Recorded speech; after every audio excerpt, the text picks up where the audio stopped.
What is GNSS satellite based toll and how does it work? आपके भी दिमाग में ये क्वेश्चन आया होगा कि ये सिस्टम इंडिया में चलेगा कि नहीं चलेगा, और चलेगा तो इसके बेनिफिट्स एंड ड्रॉबैक क्या है. So don't worry, today we are going to talk about GNSS and FASTag system and their advantage, disadvantage. Welcome back to my YouTube channel, The Comparison Station. चलो स्टार्ट करते हैं आज के video को. India's current toll system is based on radio frequency identification (RFID) tags called as FASTag, which are attached to a vehicle windshield.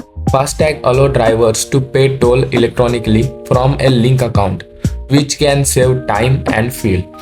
FASTag were introduced in 2014 and become mandatory for all vehicles and toll booths in January 2021.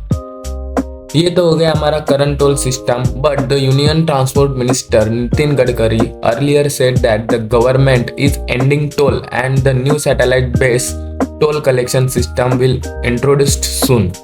Gadkari highlighted reduce travel time from Mumbai to Pune from 9 hours to 2 hours. अब ये satellite based system होता क्या है और work कैसे करता है, चलो जानते हैं.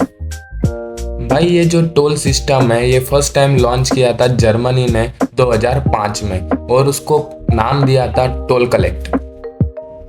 The GNSS based tolling system में एक वर्चुअल टोल बूथ होता है जिससे व्हीकल का एंट्री एंड एग्जिट मॉनिटर किया जाता है.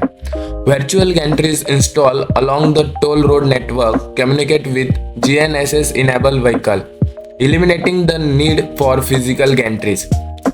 As a vehicle passes through the virtual toll booth, the system automatically initiates tolling and deducts the toll amount from the user's account. भाई साहब, अब आप जितना रोड यूज करोगे उतना पैसे आपका अकाउंट से ऑटोमेटिकली डिडक्ट होने वाले हैं.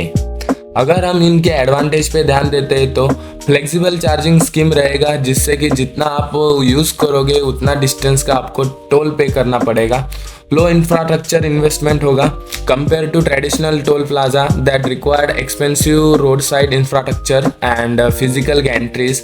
आपको देखते होंगे कि जो हमारे करंट टोल है उसको बड़ा सा इंफ्रास्ट्रक्चर देना पड़ता है, बड़े बड़े बूथ लाइन होते हैं, but GNSS based tolling system में significantly reduce the need for heavy infrastructures, virtual toll booths eliminating the need for physical structure, resulting in cost saving and easier maintenance.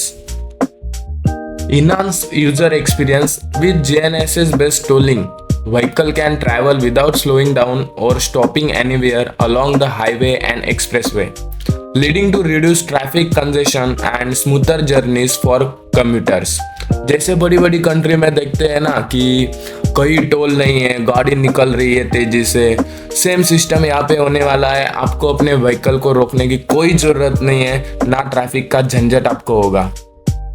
ये सब एडवांटेजेस तो हमने देख लिए, अभी थोड़ा तो डिसएडवांटेज पे भी हमें जाना बनता है. इतना बड़ा नेटवर्क तैयार करने के लिए बड़ी मेहनत लगेगी and it takes time. Privacy concern raises issues related to tracking and storing movement data. Data security, risk of cyber attack, then user acceptance, लोग उसको एक्सेप्ट करेंगे कि नहीं करेंगे.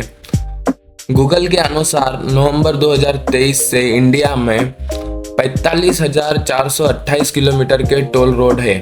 अगर इंडिया में GNSS बेस्ड टोलिंग सिस्टम आता है तो ऑब्वियसली एम्प्लॉयमेंट कम होने वाली है. वैसे भी इंडिया में बहुत सी बेरोजगारी है और ये AI रोबोटिक सिस्टम से और भी उस पर इफेक्ट पड़ने वाला है. आज के लिए इतना ही, मिलते हैं नए इंटरेस्टिंग टॉपिक के साथ. Follow for more comparison station.